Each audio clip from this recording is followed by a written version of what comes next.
Hey everyone, welcome back to another episode of Yu-Gi-Oh! Power of Chaos, Joey the Passion. As I always say, I appreciate you being here for the journey, and it has been a journey. So let's not waste any time.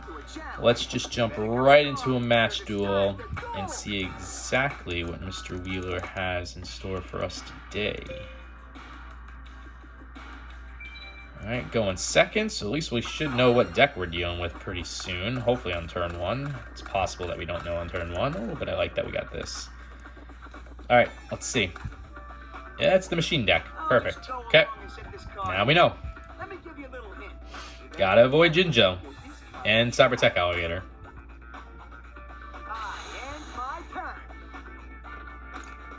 Alright, so he got one card face down, and he also got the Cyber Falcon, which is a 4-star monster with 1400 attack, 1200 defense. I am so happy to see this, the Eye of Truth, which is a continuous trap card that, as long as this card remains face up on the field, your opponent must show his or her hand. Your opponent increases his or her life points by 1000 points each of his or her standby faces if he or she has a spell card in their hand.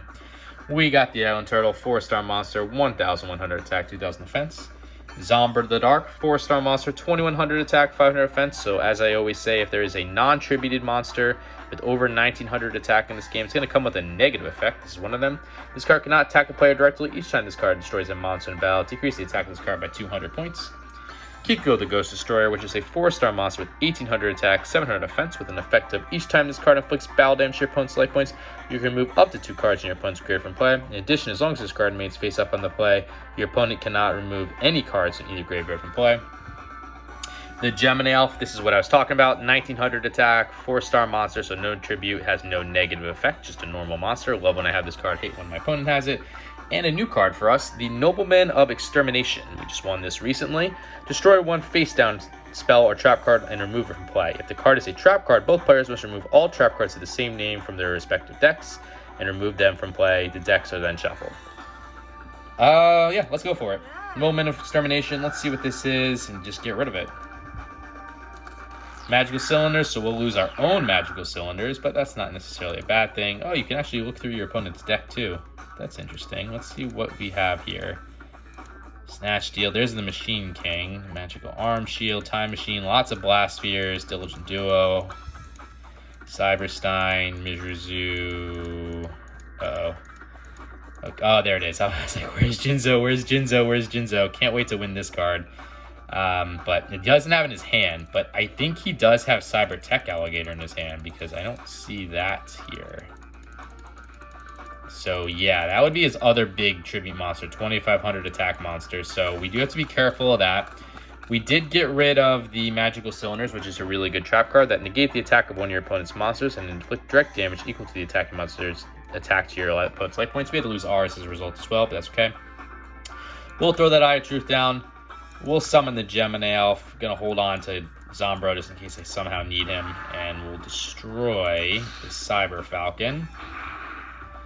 Let's see if I'm right, though, and he has Cyber Tech Alligator in his hand, because once I turn over, I'm going to activate the Eye of Truth, and we can see exactly what he has in his hand. No way! A trap? Let's see. There it is, as I thought. So, 7 completed. Diligent Duo, unfortunately. So we're about to get Diligent Duo'd. We got Kiko done. Alright, so he is playing Diligent Duo, which is a spell card that pay 1000 life points. Randomly select and discard one card from your opponent's hand from your opponent's hand. Your opponent then selects and discards another card from his or her hand. So unfortunately we lost Kiko the Ghost Destroyer. This we gotta be worried of. 5-star monster, Cyber Tech Alligator, 2500 attack, 1600 defense. It's very high attack.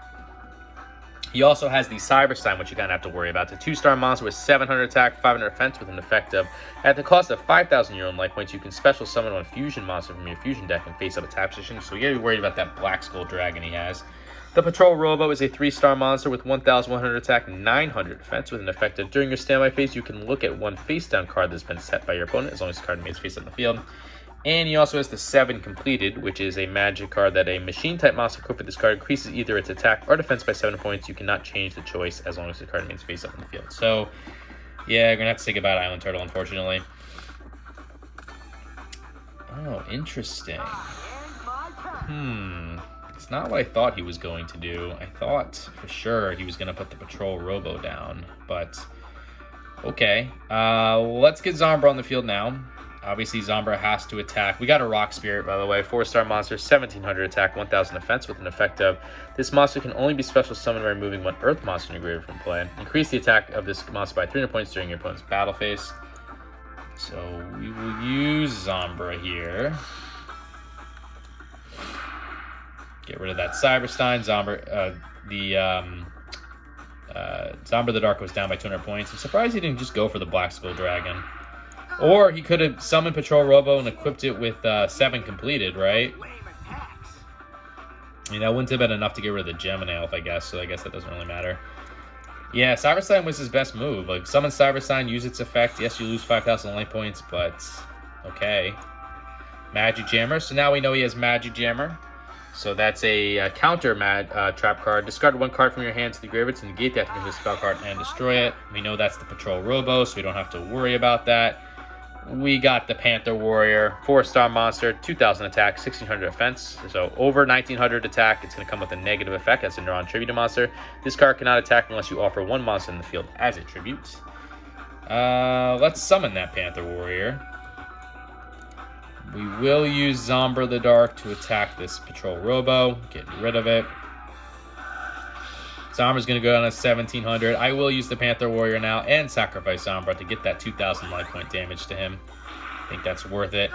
I guess he's holding on to 7 completed, so he gets the plus 1000 for the Eye of Truth, but it's a weird move to do so. He definitely needs to make a play this upcoming turn, though. If he can find a way to get the Cybertech Alligator on the field, that would obviously hurt, and I would be in trouble. So we need to make sure that does not happen.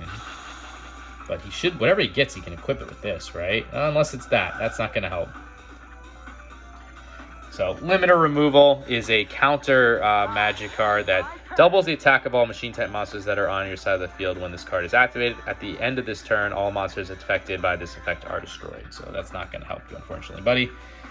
And we got another Rock Spirit, which we can't summon, but we don't need all that firepower because we will just use the Gemini Elf to attack you directly. Not too shabby, but you ain't gonna beat me with those lame attacks. And Panther Warrior for the win. Sorry, Gemini Elf, I don't like to sacrifice you like that, but a win is a win. Alright, pretty straightforward game 1. I'm glad he didn't Cyberstein us. I'm glad we didn't have to deal with that Cybertech Alligator. Definitely glad we didn't see Jinzo. But let's go into game 2 and see if we can be just as fortunate.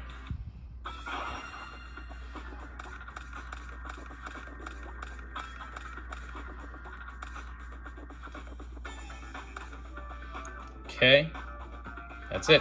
Overdrive, 4-star monster, 1600 attack, 1500 defense. We got the Penguin Soldier, which is a 2-star monster with 750 attack, 500 defense. With a flip effective, you can turn up to 2 monster cards from the field to the owner's hand.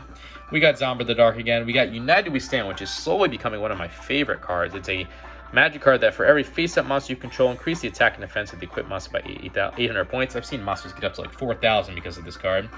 We got the Call of the Haunted Continuous Trap card that select 1 monster from your graveyard and special summon and face-up attack position. When this card is destroyed or removed from the field, the Sun monster is destroyed. If the Sun monster is destroyed, this card is also destroyed. Magic Drain, which is that counter magic trap card, You can activate this card when your opponent activates a spell card. If your opponent cannot immediately discard 1 spell card from his or her hand, negate the activation of the spell card and destroy it. And Magical Cylinders again. So we'll throw the Magic Drain and Call of the Haunted down. I have to summon Zombra. It's the only monster I have to attack, and I don't want him to tribute and bring something forward.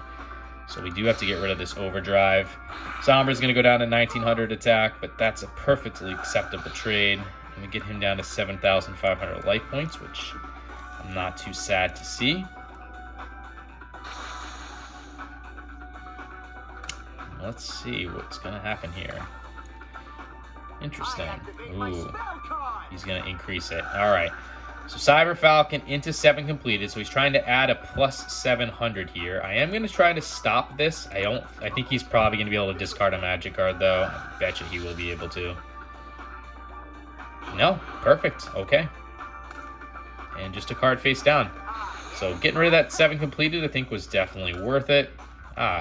Got the Goblin Attack Force, so it's a 4-star monster, 2300 attack, 0 defense. So again, over 1900 attack, non-tributed, negative effect. This is one of them. When this card attacks, it's changed to defense position at the end of the battle phase. This position cannot be changed during your next turn. So let's get the Goblin Attack Force on the field.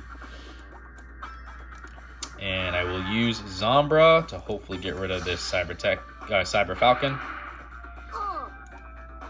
That's going to bring Zombra down to 1,700 and Goblin Attack Force for a lot of damage. Whoa! Man, that was close. Too close.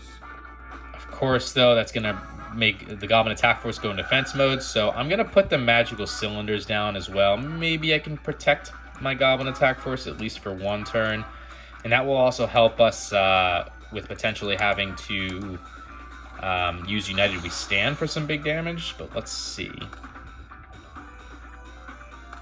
No, just a monster in defense mode and another card face down. Interesting. Not going on the attack. Okay.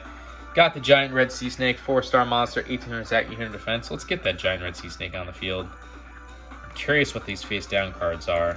Also worried. So let's use Zombra and hopefully break through whatever this is.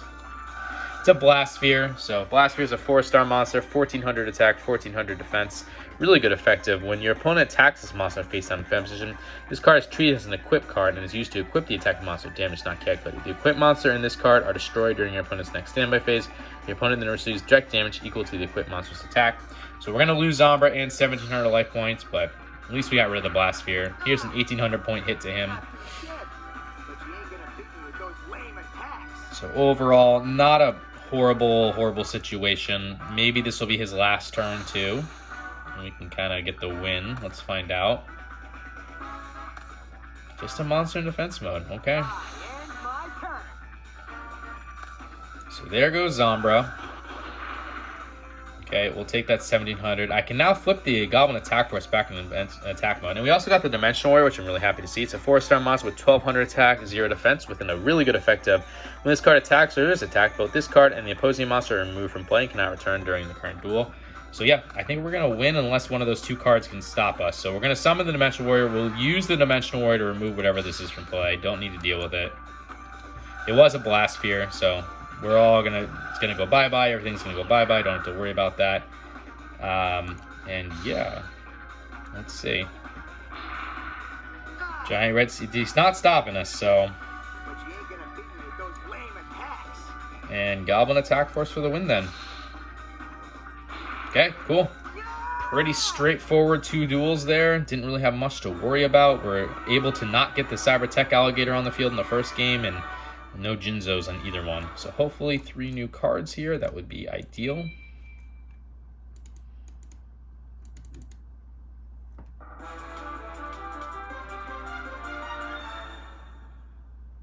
Ah, good. Okay, we can pick again. I'm very happy about that. So we will draw again, because we already have all 3 of those cards. Okay.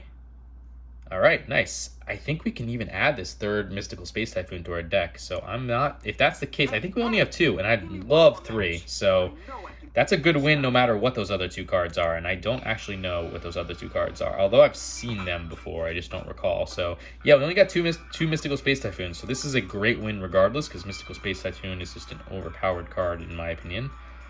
So let's see what we want, and let's see if we can add that. Yeah, we can add a 3rd Mystical Space Typhoon. That's great. And we also got the Mystic Box, which is a magic card that destroys one opponent's monster and grants control of one of your monsters on the field to your opponent. Huh. So you get to destroy one of your opponent's monsters, but you have to give them one of your cards in return. It's like Share the Pain, right? But worse. At least with Share the Pain, you both sacrifice a monster. Although in this case, you get to pick what monster you want to destroy. But you do have to give up a resource. I think we're going to pass on that, but I could see some value there with the Mystic Box. We'll pass on that. And we also got... Did I pass it? I must have passed it. We did win it. There it is. Okay. Chosen One. Okay, so magic card. Select 1 monster card and 2 non-monster cards from your hand. Your opponent randomly selects one of the 3 cards. If it is the monster card, it is immediately special summoned in face-up attack or defense position, and the remaining 2 cards are sent to the graveyard. If it is not a monster card, all 3 cards are sent to the graveyard. Yeah, no thanks. that's gambling and losing lots of resources. So I think that's all we'll do there. Let's take a look at the card list and see exactly where we are. So 200 out of 350 cards for 57.1%. So anyways, guys, hope you enjoyed this episode. If you did, consider liking, commenting, subscribing, all that fun stuff. You don't have to, but I'd appreciate if you did. It just lets me know you're enjoying the content. And until the next episode, later.